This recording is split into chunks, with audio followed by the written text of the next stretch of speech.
अगस्त के महीने में बांग्लादेश के अंदर आने वाले इनकलाब ने साउथ एशिया का पावर बैलेंस तब्दील करके रख दिया है और जियोपॉलिटिकल इक्वेशन इस पूरे रीजन की इस इनकलाब ने तब्दील कर दी है। 3 बड़ी तब्दीलियां इस इनकलाब के बाद रीजन के अंदर आई हैं।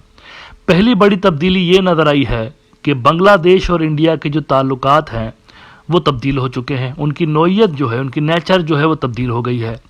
दूसरी सबसे बड़ी तब्दीली जो इस इनकलाब के बाद आई है वो ये आई है कि पाकिस्तान और बांग्लादेश के दरमियान भी जो ताल्लुकात थे, जो टाइज है, वो बदल गए हैं, उनकी नेचर बदल गई है।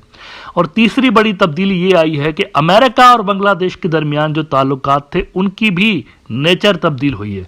अलबत्ता चाइना और बांग्लादेश के जो ताल्लुकात थे वो सेम रहे हैं, मोर और लेस, बल्कि थोड़े से ज़्यादा स्ट्रेंथन हुए हैं ये कहना चाहिए। पहले कुछ कम लेवल के थे क्योंकि वहाँ इंडिया के साथ कंपटीशन चल रही थी, लेकिन अब वो जो कंपटीटर है वो जबरदस्त हो गया है इंडिया, लिहाजा इसका फ़ायदा भी चाइना को हुआ है। तो ये 3 बड़ी तब्दीलियाँ ऐसी हैं जिसकी वजह से हमारे रीजन का जो जियोपॉलिटिकल नक्शा है पूरा का पूरा वो चेंज हुआ है। अच्छा, अब इंडिया के साथ तो नियर फ्यूचर में जो बांग्लादेश के ताल्लुकात हैं वो कुछ बेहतर होते हुए नज़र नहीं आ रहे, क्योंकि बहुत बड़ा फैक्टर ऐसा है जो कि अनरिजॉल्व्ड है, जिसके बारे में हतमी तौर पर नहीं कहा जा सकता कि उसका क्या बनेगा। शेख हसीना के फैक्टर की बात कर रहा हूँ। शेख हसीना को बांग्लादेश चाहता है कि मुल्क वापस लाया जाए, इंडिया चाहता है कि उनके ऊपर कोई केस ना चले बल्कि उनको रखा जाए जब तक हालात इनके लिए साजगार हों, तो रीलॉन्च कराया जाए इनको। वो समझते हैं कि ये एक ऐसी लीडर हैं जिसके ऊपर सिर्फ मोदी सरकार ने नहीं, पहले वाली गवर्नमेंट्स ने भी इन्वेस्ट किया हुआ है, स्ट्रेटेजिक एसेट समझी जाती है इंडिया के अंदर। लिहाजा इंडिया समझता है कि आज नहीं तो कल हालात जब साजगार होंगे तो उनको दोबारा से लॉन्च किया जाए आलमी इस्टेब्लिशमेंट को साथ में ला के। लेकिन फ़िलहाल उनकी जगह नहीं बन रही। जब तक ये मामला सॉर्ट आउट नहीं होता, इंडिया और बांग्लादेश के ताल्लुकात में बेहतरी आना कुछ ज़्यादा इसकी उम्मीद है नहीं। लेकिन पाकिस्तान के साथ जो बांग्लादेश के ताल्लुकात हैं उनके अंदर बहुत तेज़ी आई है। एक और बड़ी खबर आपको ये बता दूं कि फरवरी का महीना बड़ा इंपॉर्टेंट है। बांग्लादेश और पाकिस्तान के ताल्लुकात के हवाले से फरवरी का महीना बड़ा इंपॉर्टेंट है। इसकी वजह यह है कि एक बड़ा पावरफुल किस्म का डेलीगेशन पाकिस्तान से आएगा बांग्लादेश की तरफ इस महीने में, फरवरी के महीने में, तकरीबन 2 महीने के बाद। अब उसके अंदर बहुत सारी चीज़ें डिस्कस होंगी, ट्रेड, इकोनॉमी, ये तो सब होंगे। प्रोबेबली इसके अंदर डिफेंस के भी हवाले से कई सारी डील्स हो सकती हैं, ऐसा भी बाज़ मीडिया आउटलेट्स रिपोर्ट कर रहे हैं। तो ये पावरफुल किस्म का एक दौरा होने जा रहा है पाकिस्तान से बांग्लादेश की तरफ इतने अरसे के बाद। मीनवाइल इंडिया को वो जो एक उम्मीद थी, एक वाइल्ड कार्ड था उनके पास असल में डोनाल्ड ट्रंप के हवाले से। वो समझ रहे थे डोनाल्ड ट्रंप आएगा तो बांग्लादेश के जो मोहम्मद यूनिस साहब हैं इनके साथ डोनाल्ड ट्रंप के अच्छे ताल्लुकात नहीं, बिकॉज ये जो हैं डेमोक्रेट्स को पसंद हैं, इनको ज़्यादा पसंद नहीं है, तो इंडिया समझ रहा था इसको एक्सप्लॉइट करेंगे। लेकिन इस प्लान के ऊपर भी शुरू में ही रायता फैल गया, क्योंकि अगर बांग्लादेश के मोहम्मद यूनिस के साथ ट्रंप के ताल्लुकात अच्छे नहीं तो मोदी के साथ भी कुछ अच्छे नज़र नहीं आ रहे। वैसे परसेप्शन तो ये बनी हुई थी ना, माय फ्रेंड डोनाल्ड ट्रंप, जो मोदी कहता रहता था माय फ्रेंड डोनाल्ड ट्रंप, लेकिन वो डोनाल्ड ट्रंप ने उनको इनवाइट नहीं किया हुआ अपनी ओथ टेकिंग सेरेमनी के अंदर। बाकी सबको कर लिया, शी जिनपिंग को भी कर लिया, इसको नहीं किया। तो ये चीज़ भी जाहिर कर रही है कि all is not well between Donald Trump and Narendra Modi, जैसा कि समझा जा रहा था वैसा है नहीं। अब आखिरी ऑप्शन के तौर पर जयशंकर को दोबारा भेजा जा रहा है कि कहीं वो अपना असर और रसूख इस्तेमाल करके और इंडिया का वो जो एक वहाँ पर कुछ सर्कल्स में असर है इनको इस्तेमाल करते हुए कुछ इनविटेशन ले ले कम से कम, ताकि ये इंप्रेशन ना क्रिएट हो कि डोनाल्ड ट्रंप की नज़र में नरेंद्र मोदी की इतनी भी औकात नहीं कि इसको अपने इनागुरेशन में बुला सके। और ऊपर से सोने पे सुहागा ये हो गया है कि बड़ा स्मार्टली एक्ट करते हुए मोहम्मद यूनिस ने इलेक्शन का अनाउंस कर दिया है। मतलब एग्जैक्ट डेट नहीं बताई, लेकिन इलेक्शन का अनाउंस कर दिया है कि 2025 के आखिर में या 26 के शुरुआती जो हफ्ते हैं उसके अंदर इलेक्शन हो जाएगी। इसका मतलब यह है कि अमेरिकन जो पॉलिसी मेकर्स हैं उनकी भी जो पॉलिसीज़ होंगी वो ऑब्वियसली इस लेवल की होंगी, यानी टेम्पररी किस्म की पॉलिसीज़ वो यूनिस की गवर्नमेंट के लिए बनाएंगे, क्योंकि इसका जो ड्यूरेशन है वो सिर्फ 1 साल का बचा हुआ है। अच्छा, आज एक बड़ा एशिया का न्यूज़ आउटलेट है एशिया टाइम्स, इन्होंने इस नए साउथ एशिया के बारे में लिखा है। ये नया साउथ एशिया बन गया है ना बांग्लादेशी इनकलाब के बाद, एक ऐसा साउथ एशिया है जो कि पहले वाले साउथ एशिया से बिल्कुल मुख्तलिफ है।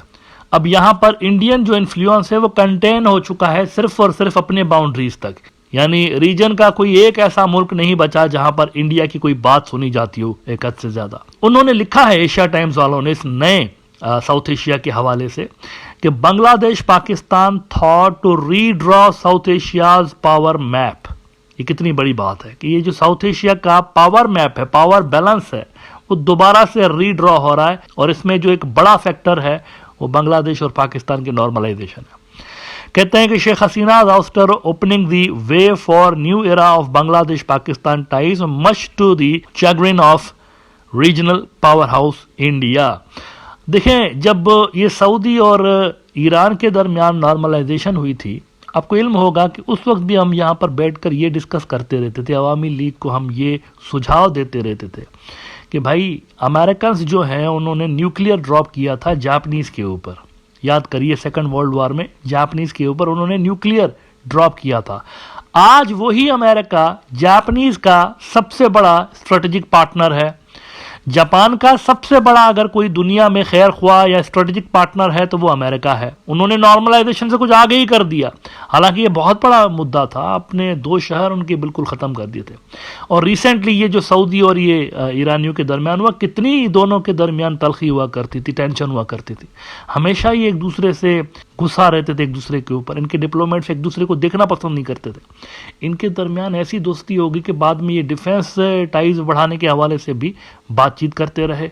तो ये यहाँ पर ओपिनियन हम देते रहते थे कि इन दोनों मुल्कों को फिर क्या पड़ी हुई है कि लॉन्ग टर्म एनिमिटी या लॉन्ग टर्म एक दूसरे के साथ इस तरह के ताल्लुकात रखें कि उसमें एक्सेप्टेंस ही ना हो। बांग्लादेश और पाकिस्तान क्या करेंगे इस तरह के ताल्लुकात रख के? मतलब नुकसान ही है ना। आप एक दूसरे से बहुत कुछ फ़ायदा उठा सकते हैं, लेकिन बस ऐसे ही अवामी लीग की पॉलिटिकल मजबूरियों की वजह से अगर आप एक दूसरे को देखें भी नहीं तो ये मेरे ख्याल से कोई सेंसिबल चीज़ नहीं थी। तो यहाँ पर हम ये बात करते रहते थे कि दोनों को टाइज नॉर्मलाइज करने चाहिए। और आपने देखा कि ऐसा होते ही आलमी मीडिया कह रहा है कि साउथ एशिया का पावर बैलेंस तब्दील हुआ है। वो कहते हैं कि Indeed हसीना's relations with Islamabad were notably strained. The execution of several leaders from the Jamaat-e-Islami party on war crime charges for 1971 related events drew the ire of Pakistan, which viewed the trials as politically motivated. In 2016, both nations expelled diplomats, further souring ties. देखिए, ये जो सारे वाक़यात थे ये उन दिनों में हुए जब नरेंद्र मोदी के अपने भी ताल्लुकात जो थे पाकिस्तान के साथ इंतहाई ख़राब हुए। ये उन दिनों की बात है। और शेख हसीना उन्हीं के नक्शे कदम पे चलते हुए बांग्लादेश की पॉलिसीज़ वैसी ही बना रही थी जैसे इंडिया चाह रहा था। आपके इल्म में होगा कि बुजुर्ग लोगों को भी, काफ़ी एजड लोग थे, उनको फांसियां दी गई। अब ये बनता नहीं था, वैसे वो ऑलरेडी इतनी एज उनकी हो चुकी थी कि इस उम्र में फांसियां देना वैसे अखलाकी तौर पर भी दुरुस्त महसूस नहीं होता था। लेकिन न्यू दिल्ली को खुश करने के लिए यहाँ तक मामलात को लेकर जाया गया, लेकिन अब ऐसा नहीं है। अब वो कह रहे हैं, ये जो फरवरी के अंदर एक पावरफुल पाकिस्तानी डेलीगेशन आ रहा है उस हवाले से कह रहे हैं, ही आल्सो अनाउंस्ड, ये पाकिस्तानियों की बात हो रही है कि he also announced plans to send a high-level delegation to Dhaka in February next year, a rare visit that could redefine the dynamics of South Asian alliances.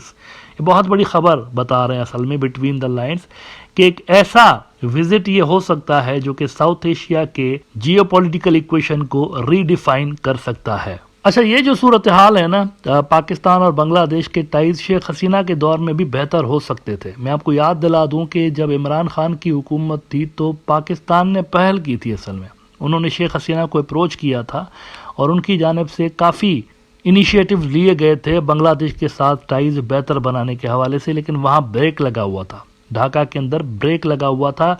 वो समझ रहे थे अवामी लीग वाले कि यहाँ पर चाइना और इंडिया को बैलेंस करने में ही हमें प्रॉब्लम हो रहा है, तो पाकिस्तान और इंडिया को कहाँ से बैलेंस करेंगे, वो हो नहीं सकता हमसे। ये उनकी एक पॉलिसी थी इस तरह की कि चाइना और इंडिया को ही बैलेंस नहीं कर पा रहे, तो इधर तो पाकिस्तान अगर आ जाएगा तो इंडिया काफ़ी इसमें नाखुश होगा। यानी इंडिया की नाराज़गी और इंडिया की खुशी को देखकर पॉलिसी बन रही थी। अलबत्ता अब ये एक नया साउथ एशिया है। इनकलाबे बांग्लादेश के बाद एक नया साउथ एशिया तुलू हुआ है और इस नए साउथ एशिया के अंदर बांग्लादेश एक प्लेयर के तौर पर इमर्ज हुआ है। ये फोर्स मल्टीप्लायर नहीं बल्कि इटसेल्फ एक जियोपॉलिटिकल फोर्स के तौर पर इमर्ज हुआ है। और अब ग्राउंड रियलिटीज ये बन चुकी हैं कि इस रीजन, खास तौर पर बे ऑफ बंगाल में बांग्लादेश के समर्थन के बिना किसी भी रीजनल या इंटरनेशनल पावर की दाल नहीं गल सकती।